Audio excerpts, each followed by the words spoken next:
So hi guys, Shinde block मध्ये आपलं स्वागत आहे. मग काय, आज जाणार होतो मी दुकानावर. मग काय, निघलो गेलो तर एक गोड आणि काळं माकड दिसलं. बघा तुम्ही पण. मग आलो थोडा पुढं, मग इथे दिसली मला वीट. म्हटलं घर तोडून संडास बांधू. मग काय, चाललो होतो आमच्या गटलू भाऊच्या घरी. मग काय, गटलू भाऊला म्हणणार होतो मला सोडून दे, नाही तर तुला भोंगळच घेऊन जाईल घरून बेटा.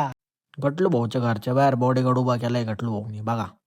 मग काय, आलो गटलो भाऊच्या घरच्या बाहेर. मग गेलो घरात, म्हटलं गेटल्या बाहेर निघतो का, नाही तुला भोंगळा घेऊन जाईल म्हटलं. शर्ट घे हातात, म्हटलं चल. गटलो भाऊला म्हटलं काहीच नको घालू म्हटलं भाऊ, तसंच चल म्हटलं माझ्यासोबत भोंगळा भारी येशील म्हटलं तू. बस सवला गाडीवर. मग काय, चाललो काळा वांग्याला येऊन. मग काय, त्याचं बडबड चालूच राहती. मग हे दुसरं काळं वांग दिसलं रस्त्यात, काळा माक्का. गाडीवाला तर आम्हाला पुढेच जाऊ देत नव्हता. मग गटलो भाऊ काय कमी आहे काय, म्हटलं चला आता इमानदारीत. मग काय, छोट्या पोरांचे फुल भांडणं चालू होते इथं तर. बघा मग भावांना आपली शाळा कशी आहे. मी पडलो होतो या रोडवर चिखलात. मग काय, तोंड भरलं होतं, मग रोडाचं कामच झालं बरं का भाऊ.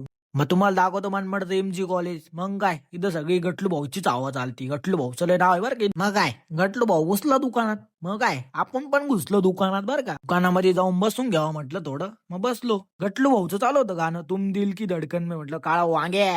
मग काय, गटलू भाऊ गेला घरी. मग आता म्हटलं कामावर लक्ष द्या म्हटलं थोडं भाऊ, काम करा आता.